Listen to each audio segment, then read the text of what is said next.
So now we're going to talk about how sort of some of these early cloud experiments turned into sort of the NoSQL movement. So the base style databases is you got a fast network, you distribute it as wide as possible, you don't have any central locks, you have lots of fast, low memory CPUs, lots of disk drives, not necessarily per CPU, but lots of disk drives because you have lots of CPUs. You basically use data sharding, and the indexes are more about figuring things where things are at.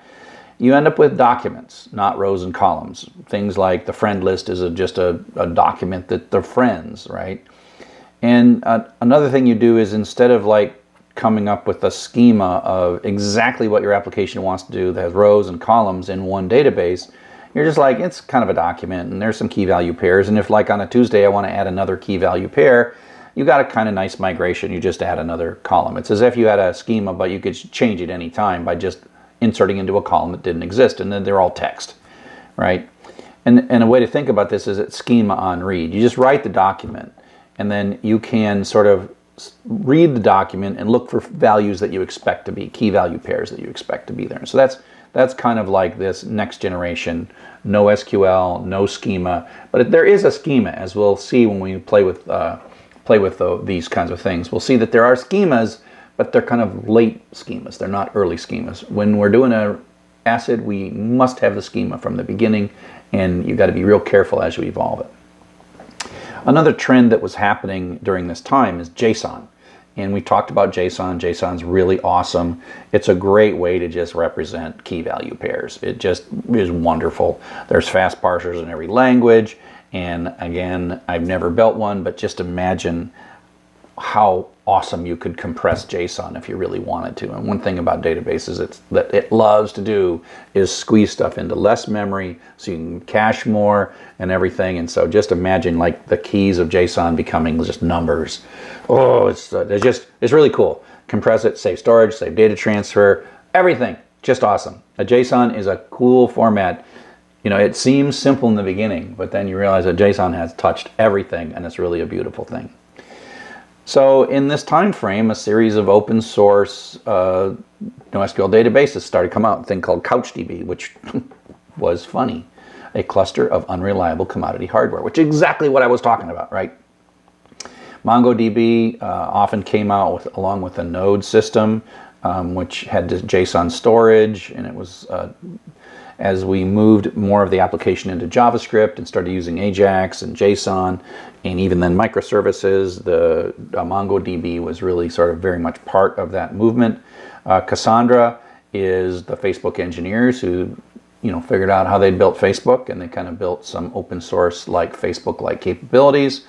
And there's like Apache Hadoop. These are open source solutions in this NoSQL space. And then Elasticsearch. Elasticsearch came from really trying to replicate Google's search. It's less trying to be a database, although in later years folks are like, I can use this as a NoSQL database, and its indexing ability is superior. So it was using indexing technology because in a way a lot of NoSQL databases are a relatively simplistic document store layered with a really powerful searching capability and inverse index and all the stuff we've talked about, except just specialize on that. Like there is no regular index, there's only inverted indexes, and we're going to do that really well. And now you're kind of like Google, right? Google search is just a really awesome inverted index. But all the engineering in Google was not how to store the documents, it's how to build, maintain, understand, and make good use in a scalable way of the inverted index. So there's a whole bunch of these NoSQLs that come out. There's also a bunch of software as a service, and this is a really interesting trend that, in a sense, you use DynamoDB that comes from Amazon. We don't even know how it works. It is the stuff that Amazon uses for itself, so they're eating their own dog food, as it were. But what's cool is instead of you having to install MongoDB and hire a person making $150,000 to run your MongoDB cluster, you just use DynamoDB and pay $10,000 a month for the amount of bandwidth you're pulling in and out of your DynamoDB.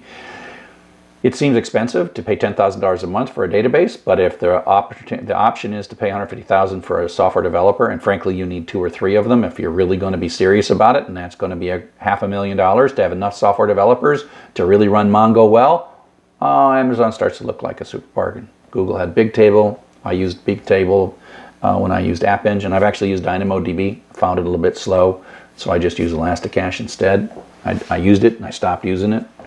Google Bigtable, I used that. I went through a heavy App Engine phase in 2008, 2009. I wrote a book on Google App Engine.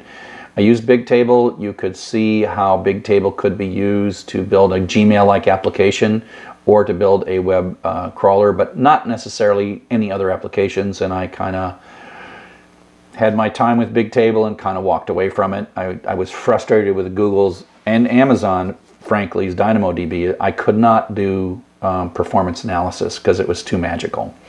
Now that doesn't mean you shouldn't do it, and I know plenty of people that have good experience with DynamoDB. Don't know so many people that use Bigtable heavily. And Azure, Microsoft is always catching up, always catching up. But that doesn't mean that Microsoft is bad. It just means they're catching up. One advantage of coming late to the party is that you know what everybody else did. You can look at the open source stuff, and you can save yourself a lot of time. So of course Facebook is jillions of dollars, right? And so every startup decided that the way to make money was to build a single cloud scale, truly second generation cloud scale application and just make money. Because that was what Facebook did and YouTube did and Google did, and I want to be like them. And so there's a number of trends that were happening during this time. The emergence of client-side applications, which are JavaScript, Backbone, Angular, React, and Vue. Just each one is sexy for 2 to 3 years, and then there's a new one that comes out, breaks all that stuff, and they go like, oh, that thing that was cool last year is not cool. This is my cool thing now, which is cool. It's evolving. And frankly, I think there's a technology that's going to wipe them all out called web components. I hope to see that one of these days that we don't talk about those anymore and we just use the browser-based web components. But that's a slow process to take all the cool stuff of Backbone, Angular, React, and Vue and sneak it into the browser itself.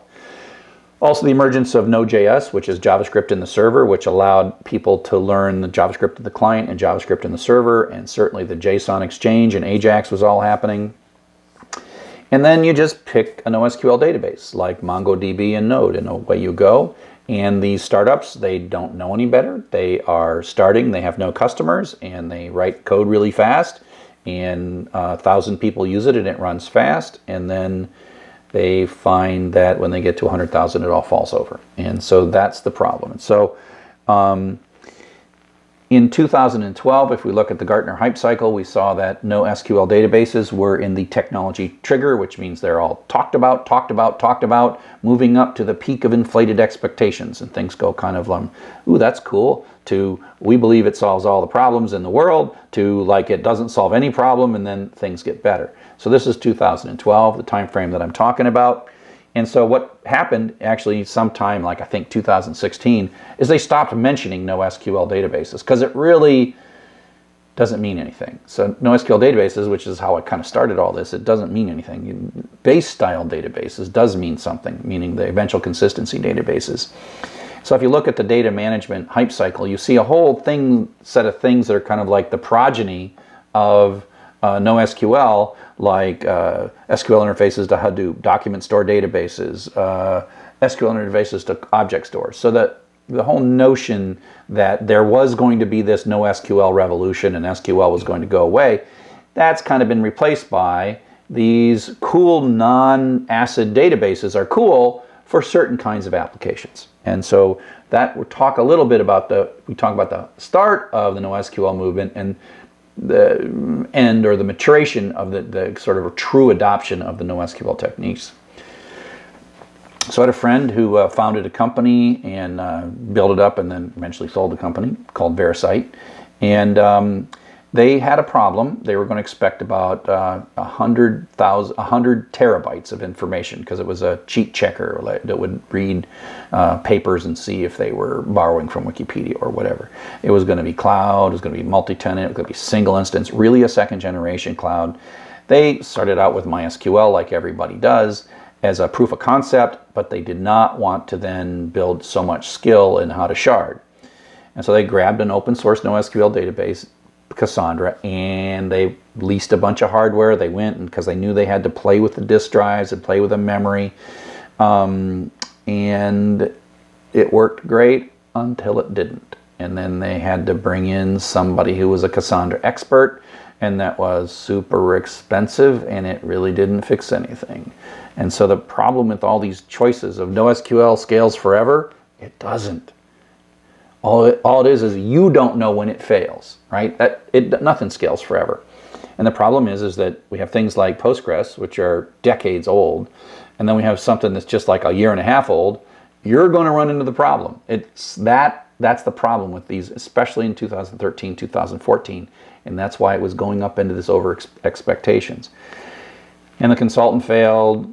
They had all this hardware. They had to just discard. They had to throw all their Cassandra code away. They had to throw all their hardware away. They moved it all into Amazon, and then they switched to Amazon DynamoDB, and all of a sudden it started working just fine. And then they just started writing checks to Amazon because they were going to write checks to consultants and get bad results with Cassandra, or write checks to Amazon and have it work. Now the key to Amazon DynamoDB is it's not magic. You have to learn how it works. But once you learn how it works, you let Amazon upgrade it and do it and performance tune it and whatever. And if you are a big enough company, you hire like an Amazon helper and from Amazon, and they can look at your stuff and say, you can fix it this, this. But the use of the NoSQL database allowed this startup to compete against a much larger firm that was using their own hardware, and it was really a much larger firm that was building their own data centers and all this stuff and sharding themselves. And doing their own sharding, they were too they were not agile because of those choices that they made, and so they were able to compete. And even though their Amazon bills were expensive, it was way cheaper than their competition. And so it's a really good story of NoSQL, but it's also a bad story of NoSQL. And that is, be careful of what you just read on a website to adopt a technology. And that's just a case study. So that's sort of the rise of NoSQL, and the modernization of the modern interpretation of NoSQL is really just like, these are really cool document style databases that have their purposes, but the ACID vendors have not stayed steady, and we will talk a bit about the reaction to the rise of NoSQL next.